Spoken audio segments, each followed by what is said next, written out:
ಧರ್ಮ ಕ್ಷೇತ್ರವಾದ ಕುರುಕ್ಷೇತ್ರ ರಣಭೂಮಿಯಲ್ಲಿ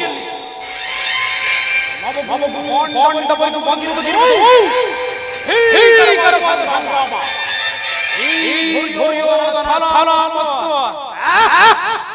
ಬಲವನ್ನು ಸಿದ್ಧವಾಗಿ ನಿಂತಿರುವುದು ಭೀಕರ ಸಮರ. ಪಾಂಡವರು ಅವರಾದರೂ ಈ ಅಸಮರ್ಥರು. ಅವರು ನನ್ನಂತಹ ಗಂಡುಗಳೇ ಆಗಿದ್ದಲ್ಲಿ ರಾಜ್ಯವನ್ನು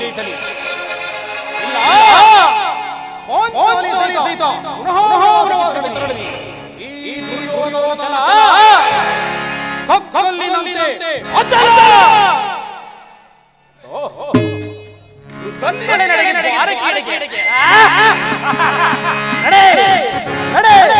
ನನ್ನ ಸುದೈವಗಳನ್ನು ಮೊದಲೇ ನನ್ನ ಕೋರಿ ಈಗ ನನ್ನ ಮೇಣ ನಗರದತ್ತ ನಗರಕ್ಕೆ ನಗರಕ್ಕೆ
ಕೌರವೇಶ್ವರ ಎಂಬ ಪಂಚಶಬ್ದಗಳ ಪರಮಾರ್ಥವನ್ನರಿಯದೆ ಹರಿದುತ್ತಿದೆ ಈ ಪಾಂಡವ ಜನರ ಸೃಷ್ಟಿ. ಪಾಂಡವರ ಪ್ರತಿಷ್ಠೆಯೇ ಧರ್ಮವೆಂದು ನ್ಯಾಯವೆಂದು ಶೇಷದಿಂದ ತೀರ್ಮಾನ ಮಾಡಿಬಿಟ್ಟಿದೆ ಈ ವಿಚಿತ್ರ ಸೃಷ್ಟಿ. ಯಾವುದು ಧರ್ಮ, ಯಾವುದು ನ್ಯಾಯ, ಯಾವುದು ಶ್ರೇಷ್ಠ? ಧರ್ಮ ಧರ್ಮ ಎಂದು ಹಂಬಲಿಸುತ್ತಿರುವುದೊಂದು ಕ್ಷಾತ್ರ ಧರ್ಮ. ಶ್ರೇಷ್ಠತೆಯ ನಿಷ್ಠತೆಯನ್ನರಿದೆ ನಿಜ ಸತ್ಯ ಸಹಿತ ವಿಶಿಷ್ಟವನ್ನು ಪಣವಾಗಿಟ್ಟು ಸೋತು ಹಲವು ವರ್ಷಗಳ ಕಾಲ ಕಾಡು ಮೇಡುಗಳಲ್ಲಿ ಒಂದು ಅಳೆದೊಂದು ಕ್ಷಾತ್ರ ಧರ್ಮ. ಇವರೇನ್ ಬಲ್ಲರು? ಶಾಸ್ತ್ರದ ಪರಮಾರ್ಥವನ್ನು ಅದು ತಿಳಿಯಬೇಕಾದರೆ ಮುಂದೆ ನೋಡಬೇಕು ಕುರು ಪಾಂಡವರ ಹೀಗೆ ಸಂಗ್ರಾಮವನ್ನ. ಧರ್ಮಕ್ಷೇತ್ರ ಇದು ಕುರುಕ್ಷೇತ್ರ, ಕುರು ಪಾಂಡವರಿಗೆ ಯುದ್ಧ ಕ್ಷೇತ್ರ ಇದು ಕುರುಕ್ಷೇತ್ರ.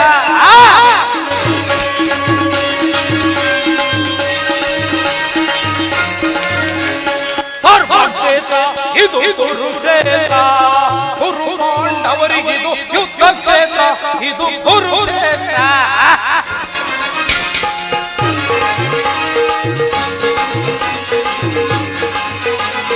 ಕೃಷ್ಣನಿಂದ ಪಡೆದೆನೀಗ ಯಾದವ ಸೈನ್ಯ, ಹಂಸ ಮಾಡಿ ಬಿಡುವೆ ಆ ಪಾಂಡವ ಸೈನ್ಯ.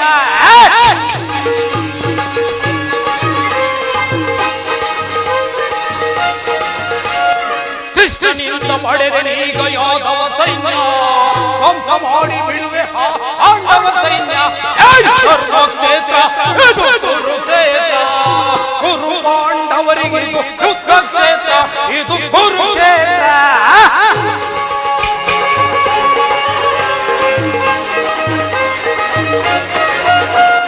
ತಾತ ಭೀಷ್ಮ ಜಾತ ದ್ರೋಣ ಅಶ್ವತ್ಥಾಮರು, ಶಲ್ಯ ಶತ್ರು ಸೈನ್ಯವಾದಿ ಸಮರ ಬೀರ.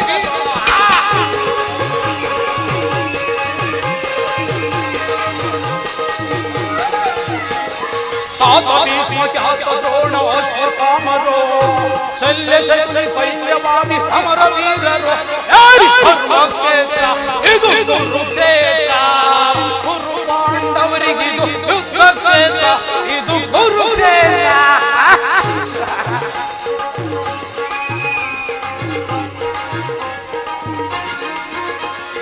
ಭೀಮನನ್ನು ತೀಡಿ ಬಿಡುವ ನನ್ನ ತಮ್ಮನು, ಆತನ ಶಿರ ತೊಡಿದು ಬಿಡುವ ಮಿತ್ರ ಕರ್ಣನು.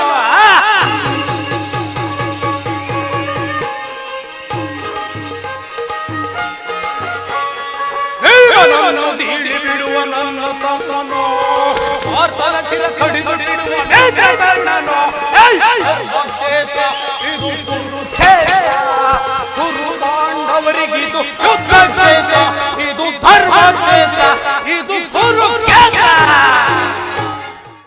ಇದೇಕಿಂತ ದುಶ್ಚಕನ ಪ್ರಾತಃ ಕಾಲದ ಉದಯಗೀತೆ ಶ್ರುತಿ ತಪ್ಪಿ ಮೃತ್ಯುವಿನ ತೋರಿಸರಂತೆ ಕೇಳಿ ಬರುತ್ತಿರುವುದಲ್ಲ. ಅದೂರಸ್ಥವಾದ ಈ ವೇಣುವಂದಲ್ಲಿ ಗೂಬೆಗಳ ಅಮಂಗಲ ಶಬ್ದವು ಕೇಳಿ ಬರುತ್ತಿರುವುದು. ಹೇ ದೇವ, ನನ್ನ ಪುತ್ರ ಯಾವ ಅಮಂಗಲವೂ ಜರುಗುತ್ತಿರಲಿ, ನೀನೇ ಅವರನ್ನು ಆಶೀರ್ವದಿಸು.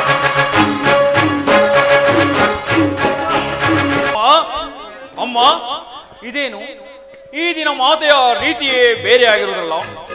ನಾನೇನಾದರೂ ಈ ದಿನ ಯುದ್ಧಕ್ಕೆ ಆಶೀರ್ವಾದವನ್ನು ಕೇಳಿದರೆ ನನ್ನನ್ನು ಹರಸುವಳೋ ಅಥವಾ ಶಪಿಸುವಳೋ ಕಾಣೆನಲ್ಲ. ಇರಲಿ, ಮಗನಾಗಿ ಆಶೀರ್ವಾದವನ್ನು ಕೇಳುವುದು ನನ್ನ ಧರ್ಮ, ಆಶೀರ್ವಾದಿಸುವುದು ಬಿಡು ಮಾತೆಯ ಧರ್ಮ. ಅಮ್ಮ ಅಮ್ಮ, ನಾನ್ ನಿನ್ನ ಆಗಮನಕ್ಕಾಗಿ ಎಷ್ಟೊಂದು ಕಾತರಲಾಗಿದೆ. ರಾತ್ರಿ ಎಲ್ಲವೂ ನಿದ್ರೆ ಇಲ್ಲ, ಬೆಳಗಾಗುತ್ತಿಲ್ಲ. ಯಾವುದೋ ದುರ್ಮಿತ ಪರಂಪರೆಗಳು ಬಂದು ನನ್ನ ಕಿವಿಗೆ ಅಪ್ಪಳಿಸಿದವು. ಬಾ, ಹೀಗೆ ನನ್ನ ಬಳಿಯಲ್ಲಿ ಮೊಣಕಾಲೂರಿ ಕುಳಿತುಕೋ. ಈ ನನ್ನ ಭದ್ರ ಹಸ್ತದಿಂದ ನಿನ್ನ ಮಸ್ತಕವನ್ನು ಸ್ಪರ್ಶಿಸುತ್ತೇನೆ. ಪರಮಾತ್ಮ, ನನ್ನ ಕುಮಾರರಿಗೆ ಯಾವ ಅಮಂಗಲವೂ ಜರುಗಂತಿರಲಿ. ಅಮ್ಮ, ನಾನು ಈ ದಿನ ಯುದ್ಧಕ್ಕೆ ಹೊರಟಿರುವುದು, ನನ್ನನ್ನು ಆಶೀರ್ವದಿಸುವುದನ್ನು ನೀ. ಇದೇನಿದು ಯುದ್ಧವೇ? ಇದೆಂತಹ ಕೆಟ್ಟ ಸುದ್ದಿ ಕುಮಾರ. ನಿನಗೆ ಯುದ್ಧಕ್ಕೆ ಆಜ್ಞೆಯನ್ನು ಕೊಟ್ಟವರಾರೋ? ಅಮ್ಮ, ಈ ಬಾಹುಗಳಲ್ಲಿ ಶಕ್ತಿ ಇರುವ ತನಕ ಯುದ್ಧಕ್ಕೆ ಈ ದುರ್ಯೋಧನ ಯಾರು ಆಜ್ಞೆಯನ್ನು ಬೇಡುವುದಿಲ್ಲ ತಾಯಿ. ಅದರಲ್ಲಿಯೂ ಯುದ್ಧವು ಕ್ಷತ್ರಿಯನ ಧರ್ಮ ತಾಯಿ. ನನಗೆ ಆಶೀರ್ವದಿಸು ಜನನಿ. ಸಾಧ್ಯವಿಲ್ಲ ಕುಮಾರ, ಈ ನಿನ್ನ ತಾಯಿಯ ಮಾತನ್ನು ಕೇಳಿ ಈ ಯುದ್ಧದ ಸಮಾಚಾರವನ್ನು ಬಿಟ್ಟು ಆ ಪಾಂಡವರಿಗೆ ಅರ್ಧ ರಾಜ್ಯವನ್ನು ಕೊಟ್ಟು ಅವರೊಂದಿಗೆ ಸಂಧಿಗೆ ಸಮ್ಮತಿಸು. ಅಮ್ಮ, ಯುದ್ಧವು ಕ್ಷತ್ರಿಯ ಧರ್ಮ. ಯುದ್ಧವು ಮನುಷ್ಯನ ನಾಶ, ನೀತಿಯ ಪ್ರಳಯ, ಧರ್ಮದ ಮಹಾವಿಪ್ಲವ. ಕುಮಾರ, ಈ ನಿನ್ನ ತಾಯಿಯ ಮಾತನ್ನು ಕೇಳು. ನಿನ್ನ ಬಾಗಿಲು ಬಳಿಯಲ್ಲಿ ಕೈಕಟ್ಟಿ ಕುಳಿತಿರುವ ಶಾಂತಿ ದೇವಿ ನಿರಾಕರಿಸಿ ನಾಶವಾಗಿ ಹೋಗಬೇಡ. ನನ್ನ ಮಾತನ್ನು ಕೇಳು ಕಂದ. ಅಮ್ಮ, ಭಯಬೇಕೆ ಬಿಡು ಮಾತೆಯೇ, ಎನ್ನ ಫಲದಲ್ಲಿ ಛಲದಲ್ಲಿ ಅನುಮಾನ ಬೇಕೆ. ಭಯಬೇಕೆ ಬಿಡು ಮಾತೆಯೇ, ಅಮ್ಮ ಭಯಬೇಕೆ ಬಿಡು ಮಾತೆಯೇ.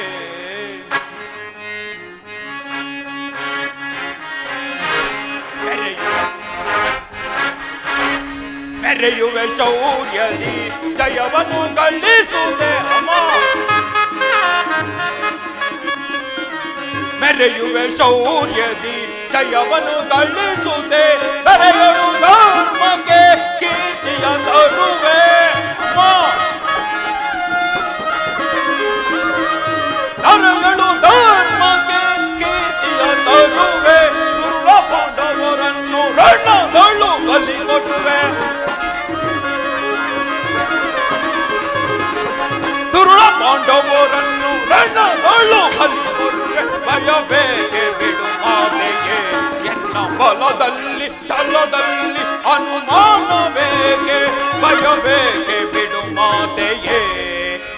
ಭಯಬೇಕೆ ಬಿಡು ಮಾತೆಯೇ. ಕುಮಾರ, ಈ ಯುದ್ಧದ ಸಮಾಚಾರವನ್ನು ಬಿಟ್ಟು ಆ ಪಾಂಡವರಿಗೆ ಅರ್ಧ ರಾಜ್ಯವನ್ನು ಕೊಟ್ಟು ಅವರೊಂದಿಗೆ ಸಮ್ಮತಿಸು. ಅಮ್ಮ, ಪಾಂಡವರು ಪಾಂಡವರು ಪಾಂಡವರು ಆ ಪಾಂಡವರು ಮಾಡಿದದ್ದು ಧರ್ಮ ಸಮ್ಮತವಾದರೆ ಆ ಧರ್ಮಕ್ಕೆ ನನ್ನ ಶತಾಧಿಕಾರಿಕರವಿರಲಿ. ಪತ್ನಿಯ ಅಪಮಾನವನ್ನು ಕಣ್ಣೆದುರಿಗೆ ಕುಳಿತಾ ನೋಡುತ್ತಿರುವುದು ಕ್ಷತ್ರಿಯ ಧರ್ಮವೆಂತರಲ್ಲಿ ತಾಯಿ, ಮಾನವ ಧರ್ಮವಲ್ಲ.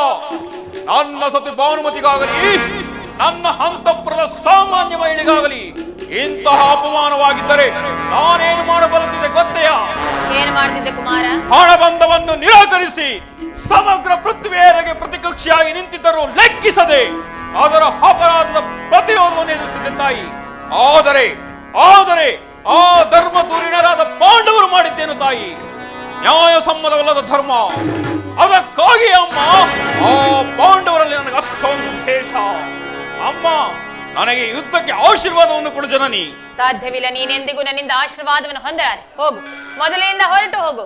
ಅಮ್ಮ, ಮಾತೃವಾಕ್ಯವನ್ನು ತಿರಸ್ಕರಿಸಿದ ಶಾಪ ನನ್ನ ಪಾಲಿಗೆ ಕಟ್ಟಿಟ್ಟ ಬುತ್ತಿಯಾದರೂ ಸರಿಯೇ ನಾನು ಪಾಂಡವರನ್ನು ಯುದ್ಧಕ್ಕೆ ಆಹ್ವಾನಿಸಿ ಬಿಡುತ್ತೇನೆ. ನೀನು ಆಹ್ವಾನಿಸುವುದು ಯುದ್ಧವನ್ನಲ್ಲ, ನಿನ್ನ ಮೃತ್ಯುವನ್ನು. ಅಮ್ಮ, ಹೌದು ಕುಮಾರ, ಹಸ್ತಿನಾವತಿಯ ರತ್ನ ಸಿಂಹಾಸನವು ರಕ್ತದ ಮಡುವಿನಲ್ಲಿ ಮುಳುಗಿ ಹೋಗುವುದು. ಮುಳುಗಲಿ. ಹಸ್ತಿನಾವತಿಯಲ್ಲಿ ಹರಿಯುತ್ತಿರುವ ನದಿಗಳೆಲ್ಲವೂ ರಕ್ತದ ಕೋಡಿಯಾಗಿ ಹರಿಯಲಿ. ಹಸ್ತಿನಾವತಿಯಲ್ಲಿರುವ ಎಲ್ಲ ಮುತ್ತೈದೆಯರು ತಮ್ಮ ತಮ್ಮ ಮಾಂಗಲ್ಯಗಳನ್ನು ತಮ್ಮ ಕರದಲ್ಲಿ ಹಿಡಿದು ನಿಲ್ಲುವರು. ಛೀ, ನೀನೇನು ಮಾನವನೂ ಇಲ್ಲ ದಾನವನು. ಅಮ್ಮ, ಈ ಕ್ಷಣದಿಂದ ನಾನು ಮಾನವನಲ್ಲ ತಾಯಿ, ಮಾನವ ರೂಪದಲ್ಲಿರುವ ಮಹಾ ದುರ್ಧಾನವ. ಪರಮಾತ್ಮ, ಈಗ ನಾನೇನು ಮಾಡಲು? ನನ್ನ 100 ಜನ ವೀರ ಪುತ್ರರಲ್ಲಿ ಈತನನ್ನೇ ಅತಿ ಪ್ರೀತಿ ಪ್ರೇಮದಿಂದ ಸಾಕಿ ಬೆಳೆಸಿದೆ. ಆದ್ರೆ ಇವನಿಂದ ಇಂಥ ದುಷ್ಕೃತವನ್ನು ಎಸಗಲು ಹೊರಟಿರುವನಲ್ಲ. ಈಗ ನಾನೇನು ಮಾಡಲು? ಇರಲಿ, ಮಗನೆಯಂತಹ ಕೆಟ್ಟವನೇ ಆಗಲಿ, ಆತನನ್ನು ಆಶೀರ್ವದಿಸಿ ಕಳುಹಿಸಬೇಕಾದದ್ದು ಹೆತ್ತ ತಾಯಿಯಾದ ನನ್ನ ಕರ್ತವ್ಯ. ಕುಮಾರ, ಬಾ ಹೀಗೆ. ಏನಿನ ತಾಯಿ ಹಸ್ತವು ವಜ್ರಾಯುಧಕ್ಕಿಂತಲೂ ಕಠಿಣವಾಗಿರುವುದು. ಇದರಿಂದ ಒಂದು ಹುಲ್ಲು ಕಡ್ಡಿಯನ್ನು ಸೋಕಿದರೂ ಸಹ ಅದು ವಜ್ರಕ್ಕಿಂತಲೂ ಕಠಿಣವಾಗಿರುತ್ತದೆ. ಇದರಿಂದ ನಿನ್ನ ಮಸ್ತಕವನ್ನು ಸ್ಪರ್ಶಿಸಿ ನಿನ್ನನ್ನು ಆಶೀರ್ವದಿಸಿ ಕಳುಹಿಸುವೆನು.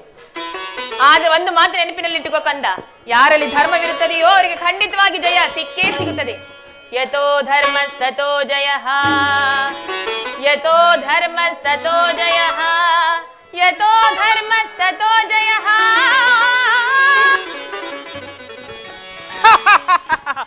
ಯತೋ ಧರ್ಮಸ್ತತೋ ಜಯಃ, ಯತೋ ಧರ್ಮಸ್ತತೋ ಜಯಃ, ಯತೋ ಧರ್ಮಸ್ತತೋ ಜಯಃ.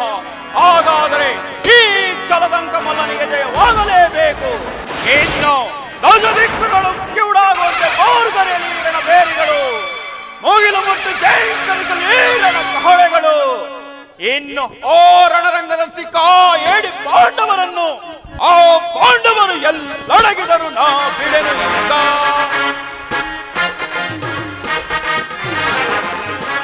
ಆ ಪಾಂಡವರು ಎಲ್ಲೊಳಗಿದರು ನಾ ಬಿಡೆನು ಈಗ, ನಾ ಬಿಡೆನು ಈಗ, ನಾ ಬಿಡೆನು ಈಗ.